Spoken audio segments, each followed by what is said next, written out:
Commerce एवं science के विद्यार्थियों के लिए गुणवत्तापूर्ण शिक्षा प्रदान करने वाला आपके शहर भागलपुर का सबसे प्रतिष्ठित शिक्षण संस्थान माउंट जेवियर्स +2 स्कूल एक को एजुकेशनल शिक्षण संस्थान है जो अपने विद्यार्थियों की सफलता को ही अपनी सफलता मानता है। इस स्कूल ने सक्सेस रिजल्ट्स देकर यह साबित भी किया है।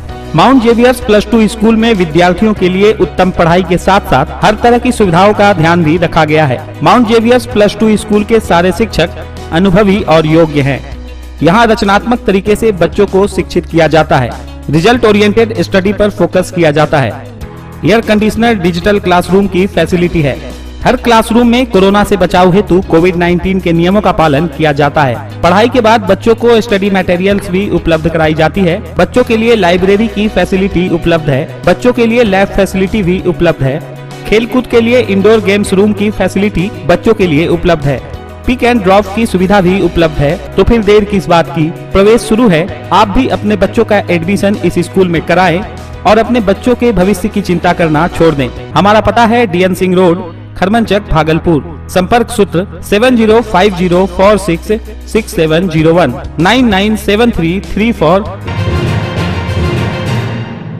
नमस्कार, आप देख रहे हैं टीवी अंक प्रदेश। मैं हूं निशा। तो बढ़ते हैं आज के बुलेटिन की ओर। भागलपुर समाहरणालय परिसर स्थित समीक्षा भवन में जल जीवन हरियाली अभियान और मनरेगा के तहत चल रही विकास योजना की समीक्षा को लेकर बैठक का आयोजन किया गया। जिलाधिकारी सुब्रत कुमार सेन की अध्यक्षता में आयोजित बैठक के दौरान पर्यावरण संरक्षण, जल संरक्षण, ऊर्जा संरक्षण और अन्य लक्ष्यों की प्राप्ति के उद्देश्य से संचालित जल जीवन हरियाली अभियान के तहत जिले में चलाए जा रहे सार्वजनिक जल स्रोतों के जीर्णोद्धार की समीक्षा की गई और जल्द से जल्द लक्ष्य को पूरा करने का दिशा निर्देश डीएम ने संबंधित अधिकारियों को दिया। इस दौरान अधिकारियों ने जिलाधिकारी को बताया कि मनरेगा द्वारा वर्तमान वित्तीय वर्ष के जून माह तक समेकित रूप से लगभग 400 से अधिक जल स्रोतों का जीर्णोद्धार कार्य पूर्ण कर लिया गया है और शेष कार्य प्रगति पर है, जिसे जल्द से जल्द पूरा कर लिया जाएगा। समीक्षा के दौरान नारायणपुर, सबौर और बीपुर प्रखंड में योजना क्रियान्वयन की स्थिति अत्यंत असंतोषजनक पाए जाने के बाद जिलाधिकारी ने मनरेगा के तीनों प्रखंड के कार्यक्रम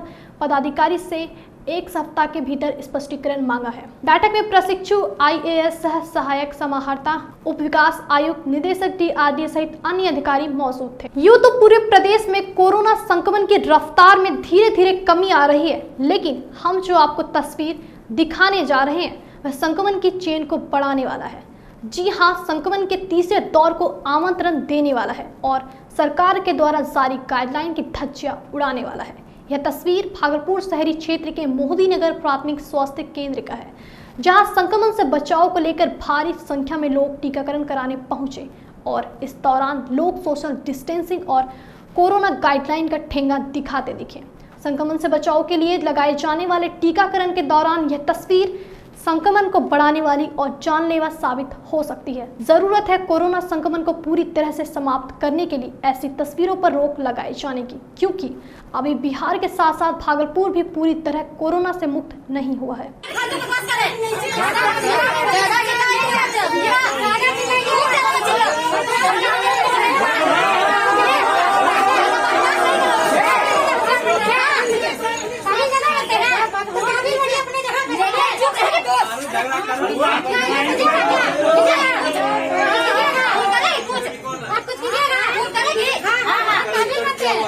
यहाँ देख के ऐसा लग रहा है कि हम लोग आधे घंटे 1 घंटे से खड़े हुए हैं, तो अभी कुछ लग नहीं रहा है। आगे लाइन भी बढ़ नहीं रहा आगे, तो सोशल डिस्टेंसिंग का भी कोई पालन नहीं हो रहा है यहाँ पे, ना कोई देखने वाला है। सुरक्षाकर्मी का कोई नहीं है, कोई सुरक्षाकर्मी नहीं है मौजूद यहाँ पे, कोई सोशल डिस्टेंसिंग पालन नहीं करवा रहा है यहाँ पे।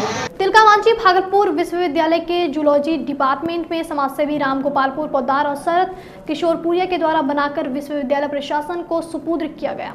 गर्ल्स कॉमन रूम का विधिवत उद्घाटन तिलकामांझी भागलपुर विश्वविद्यालय की कुलपति प्रोफेसर डॉक्टर नीलिमा गुप्ता, समाजसेवी रामगोपाल पोद्दार और शरद किशोरपुरिया ने संयुक्त रूप से फीता काट कर किया। कार्यक्रम के दौरान विभाग के विभागाध्यक्ष सहित सभी प्रोफेसर, कर्मचारी और छात्र छात्राओं ने भाग लिया। कुलपति प्रोफेसर डॉक्टर नीलिमा गुप्ता ने भागलपुर के दोनों समाजसेवियों के प्रति आभार व्यक्त करते हुए विश्वविद्यालय की सभी विभागों में गर्ल्स कॉमन रूम बनाए जाने और पूरे विश्वविद्यालय में एक सेंट्रलाइज गर्ल्स कॉमन रूम जल्द तैयार किए जाने की भी बात कही, जहां छात्राएं अपने सर्वांगीण विकास को लेकर कार्य कर सके। इसके पहले जूलॉजी डिपार्टमेंट पहुंचने पर कुलपति का स्वागत विभागाध्यक्ष और कर्मचारियों ने फूल, माला, बुके और अंग वस्त्र देकर किया।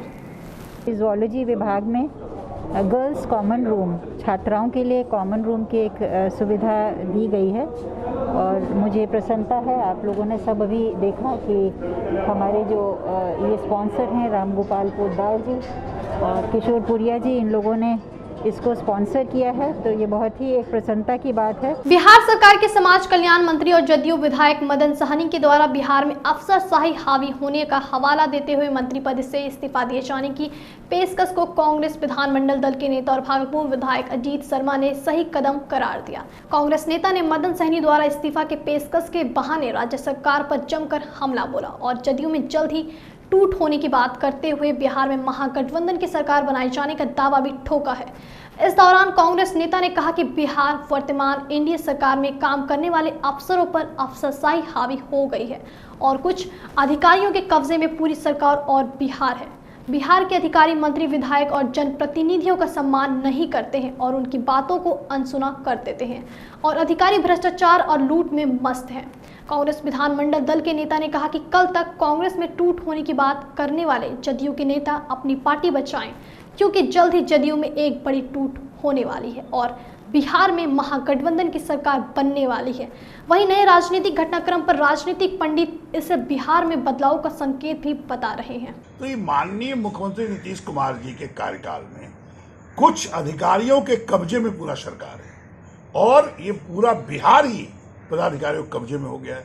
कोई 243 विधायक है, ईमानदारी से कोई बताए कि क्या आपका कोई भी पदाधिकारी आपकी बात सुनता है। और आज आदरणीय मंत्री सहनी जी ने इस्तीफा दिया, क्यों दिया? उन्होंने खुद कहा है कि अपर सचिव उनकी बात नहीं सुन रहा है, एक चपरासी तक बात नहीं सुन रहा है। बिल्कुल उन्होंने सच कहा है। सारे पदाधिकारी काम छोड़ के सब लोग लूट में मचे हुए हैं, लूट करते हैं, काम करता है, कहीं कोई कुछ नहीं। सब यही जनता कहती है, सब लोग लूट, जहां जाओ पैसे मांगता है। भागलपुर नगर निगम क्षेत्र के वार्ड नंबर 41 से लगे मुफस्सिल क्षेत्र के गौराचक्की रोड में एतवारी हाट के पास निगम के कलर के गौतम मलिक के घर श्राद्ध कार्यक्रम को लेकर नगर निगम के द्वारा नाला उड़ाई कर गाद सड़क पर ही छोड़ दिया गया। 3 दिन पहले नगर निगम के मजदूरों के द्वारा नाला से उड़ाही कर निकाले गए गाद को सड़क पर ही छोड़ दिया गया था, जिसके बाद हो रही बारिश के कारण गाद पूरे सड़क पर फैल गया, जिसके कारण आवाजाही करने वाले लोगों को गाड़ी तो गाड़ी पैदल चलना भी मुश्किल हो गया।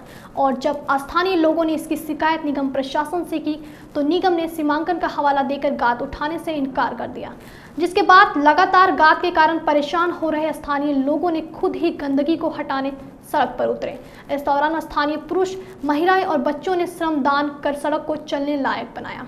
अब सवाल यह उठता है कि निगम के कर्मचारी के घर कार्यक्रम को लेकर अगर नाला से उड़ाई कर गाद सड़क पर निगम प्रशासन के द्वारा छोड़ दिया गया तो आसपास के हजारों लोगों को होने वाली परेशानियों को देखते हुए निगम ने सड़क पर फैले गाद को क्यों नहीं हटाया। केंद्रीय स्वास्थ्य राज्य मंत्री अश्विनी कुमार चौबे ने अपने मां बाबूजी की याद में भागलपुर को 100 ऑक्सीजन कंसंट्रेटर मशीन, एक कार्डियक एम्बुलेंस, 300 पल्स ऑक्सीमीटर और 3 लाख फेस मास्क उपलब्ध कराया है। भागलपुर कोरोना बचाओ दल की ओर से मोती मात्र सेवा सदन में मंत्री के द्वारा वर्चुअल माध्यम से लोकार्पण किया गया।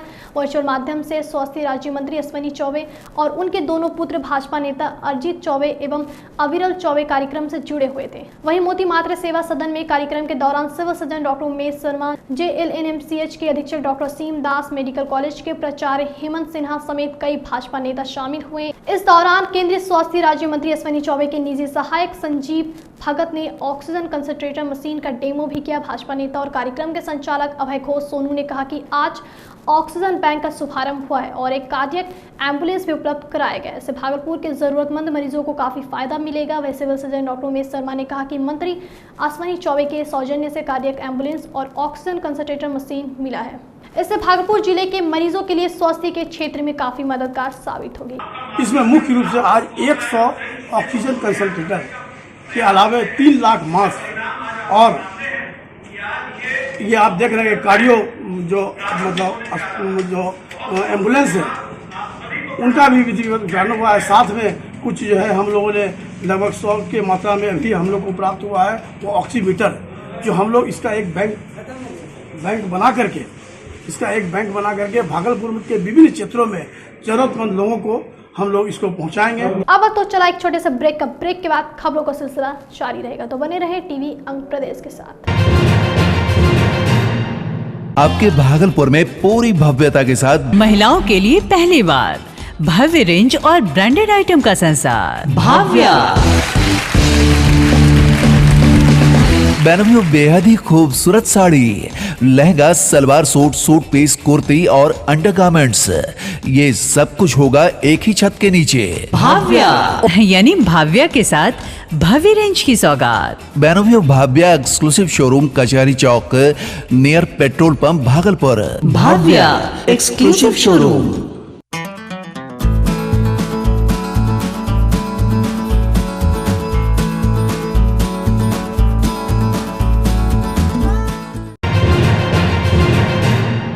ब्रेक के बाद फिर से एक बार आपका स्वागत है टीवी अंक प्रदेश में। बढ़ते हैं अगली खबर की ओर। कोरोना टीकाकरण महाअभियान के दौरान भागलपुर के जगदीशपुर प्रखंड के 30 जगह शिविर लगाया गया। वहीं उर्दू मध्य विद्यालय, हाबीपुर उच्च माध्यमिक विद्यालय, इमामपुर एवं शाहजंगी समुदाय भवन में कोरोना वैक्सीन को लेकर लोगों में काफी उत्साह देखने को मिला। इससे लोग जमीनी स्तर पर जिलाधिकारी सुब्रत कुमार सेन के द्वारा लगातार जागरूकता अभियान चलाए जाने का परिणाम भी बता रहे हैं। ग्रामीण क्षेत्रों में लोग काफी संख्या में कोरोना वैक्सीन लेने के लिए लोग उमड़ पड़े हैं। वहीं जगदीशपुर प्रखंड विकास पदाधिकारी तरुण कुमार केशरी ने बताया कि ग्रामीण क्षेत्रों में जो लोगों के दिल में गलत भ्रम था वह खत्म हो गया है। लोग काफी संख्या में आकर वैक्सीन ले रहे हैं। वहीं दूसरी ओर मोहम्मद मोनीर अहमद अधिवक्ता ने बताया कि हमने अभी वैक्सीन लिया है, बहुत अच्छा महसूस हो रहा है। कोरोना से बचने के लिए एकमात्र रास्ता वैक्सीन ही है। सभी लोगों को वैक्सीन लेना चाहिए। बहुत अच्छा रिस्पांस हम लोग को मिला है जी।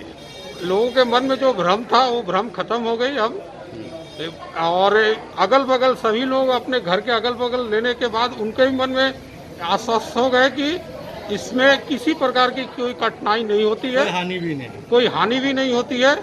और लेना इसलिए जरूरी है कि कोविड से बचने का एकमात्र उपाय वैक्सीनेशन ही है। बुधवार देर रात पंचवारा ब्राह्मण टोला मोहल्ले में एक घर में चोरी के घुसने का प्रयास करने वाले एक संदिग्ध को ग्रामीणों ने चोर समझकर पकड़कर पुलिस के हवाले कर दिया। हालांकि लोगों की पकड़ में आया युवक मुख बधिर है और जानकारी के मुताबिक पंचवारा ब्राह्मण टोला निवासी गुड्डू मिश्रा के घर बुधवार की रात अज्ञात मुख बधिर ने घुसने का प्रयास किया। पड़ोस के घर में आए मेहमानों की वजह से लोग जगे हुए थे और उन्होंने जब इसकी आहट सुनी तो गृह स्वामी को इसकी जानकारी दी। लोगों के मुताबिक लोगों की संख्या 3 थी, जिसमें 2 भाग गए और 1 पकड़ में आया, जिसे रात में गश्ती पर घूम रहे पंचवारा थाना के एसआई संतोष पाठक को सौंप दिया गया। युवक के पास से एक झोले से आरा का ब्लेड और एक टिफिन बरामद हुआ। वहीं थाने में पूछताछ और चौकीदारी से पहचान कराने पर पता चला कि उक्त युवक थाना क्षेत्र के मोहनी गांव का रहने वाला है, जो भटक कर यहां आ गया था और चौकीदार के जरिए उसकी पहचान कर उसके गांव भेज दिया गया। अमरपुर थाना क्षेत्र के कामदेवपुर गांव में आकाशीय बिजली की चपेट में आने से एक युवक की मौत हो गई। पुलिस के द्वारा सबको पोस्टमार्टम के लिए बांका भेज दिया गया। वहीं गुरुवार की संध्या पोस्टमार्टम के बाद युवक का शव कामदेवपुर गांव पहुंचते ही मृतक के परिजनों में कोहराम मच गई। ग्रामीणों की भीड़ मृतक का एक झलक पाने के लिए उनके आवास पर उमड़ गई। मौके पर ग्रामीणों ने बताया कि मृतक शंभू हरिजन बड़े ही मृदुल स्वभाव के व्यक्ति थे। मृतक को 4 पुत्र एवं 2 पुत्री हैं। मृतक के परिजनों का करुण रुदन देख ग्रामीणों की भी आंखें नम थी। विदित हो कि गुरुवार की सुबह शंभू हरिजन धान का बिचड़ा रोपने गया था, जहां आकाशीय बिजली की चपेट में आकर गंभीर रूप से जख्मी हो गया। परिजनों ने जख्मी को अमरपुर अस्पताल लाया, जहां डॉक्टरों ने युवक को देखते ही मृत घोषित कर दिया। अब वक्त तो चला आपसे विदा लेने का, लेकिन उससे पहले आप सभी से आग्रह है, अगर आपने अब तक हमारे यूट्यूब चैनल को सब्सक्राइब नहीं किया है तो इसे सब्सक्राइब कर लें।